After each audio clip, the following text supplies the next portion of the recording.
আসসালামু আলাইকুম, welcome back to my new video. আজকে আমি খুব সুন্দর এবং মজাদার একটি রেসিপি নিয়ে চলে এসেছি। আজকে আমি দেখাবো শুটকি ভুনা। তাহলে চলুন শুরু করা যাক।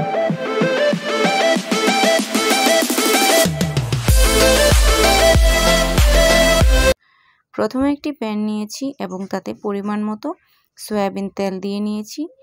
তেলটা গরম হয়ে যাওয়ার পরে আমি এখানে অ্যাড করব পেঁয়াজ কুচি 1 কাপ পরিমাণ মতো। তো আপনারা আপনাদের পছন্দ মতো পেঁয়াজ কুচিটা অ্যাড করবেন। বলে রাখা ভালো যে শুটকি মাছের তরকারিতে কিন্তু পেঁয়াজ কুচি রসুন কুচিটা যত বেশি পরিমাণে দিবেন রান্নার স্বাদটা কিন্তু তত বেশিই হবে। কথায় আছে রসুন আর পেঁয়াজেই কিন্তু শুটকি ভুনার মজা। তো আমি এখানে 1 কাপ পরিমাণের পেঁয়াজ কুচি করে দিয়ে নিয়েছি। এখানে আমি অ্যাড করব কিছু আলু কুচি, তার সাথে আমি অ্যাড করব রসুন কুচি এবং কাঁচামরিচ কুচি। এই পেঁয়াজ ভাজা ভাজা হওয়ার সাথে সাথে আলু রসুন এবং কাঁচামরিচগুলোকেও আমি খুব ভালো করে ভেজে নেব। এই ভাজার মধ্যেই আমার রান্নাটার 50% সিদ্ধ হয়ে যাবে। এখানে আমি শুটকি মাছটাও অ্যাড করে দিব যাতে করে গন্ধটা না থাকে। আর শুটকি মাছগুলোকে আমি খুব সুন্দর করে কেটে গরম পানি দিয়ে ধুয়ে রেখেছিলাম।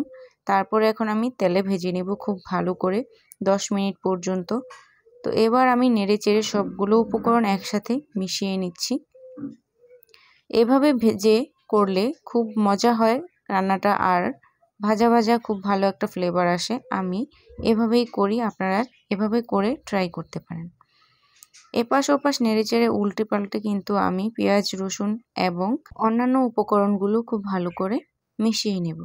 আমি কিন্তু এখানে লবণ দিতে ভুলে গিয়েছিলাম। যখন আমি একটু লবণ অ্যাড করব তাহলে কিন্তু সেদ্ধটা তাড়াতাড়ি হয়ে যাবে এবং সবগুলো উপকরণ কিন্তু একদম নুয়ে যাবে। এক কথায় এখন যেরকম আছে সেটা পরিবর্তন হবে। আমি কিন্তু এখানে রসুন কুচি দিতে ভুলে গিয়েছিলাম, তো রসুন কুচিটা আমি ইতিমধ্যে অ্যাড করে দিচ্ছি। আসলে রান্না করতে গেলে অনেক সময় অনেক কিছু মাথায় থাকে না, আর বিশেষ করে ভিডিও করার ক্ষেত্রে, কারণ ভিডিও করাটাও কিন্তু একটা খুব বড় ধরনের প্যারাই মনে হয়।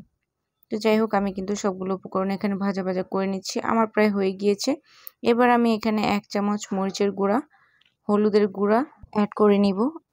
আমি কিন্তু আগেই লবণ অ্যাড করেছি, তাই এইখানে আর আমি লবণ অ্যাড করব না। এখানে একটু সামান্য পরিমাণে জিরার গুঁড়াও আপনারা চাইলে দিতে পারেন, তবে না দিলেও হয়। আমি এবার এই গুঁড়া মশলাগুলোকে খুব ভালোভাবে নেড়েচেড়ে মিশিয়ে নিব, ভাজা ভাজা করে নিব। কিন্তু লক্ষ্য রাখতে হবে এই গুঁড়া মশলাগুলো যেন পুড়ে না যায়। এর জন্য চুলার আঁচ একদম লোতে রাখতে হবে, তাহলে কিন্তু আর পুড়ে যাবে না। ভাজা ভাজা হয়ে যাওয়ার পরে এখানে আমি কষানোর জন্য সামান্য পরিমাণে পানি অ্যাড করব, আর ওই পানিতেই কিন্তু আমি আমার রান্নাটা কমপ্লিট করব। তো আমার কিন্তু এখানে হয়ে গিয়েছে। এখানে আমি এবার সামান্য পরিমাণের পানি অ্যাড করব, আর এই পানিতেই কিন্তু আমার রান্নাটা কমপ্লিট হবে।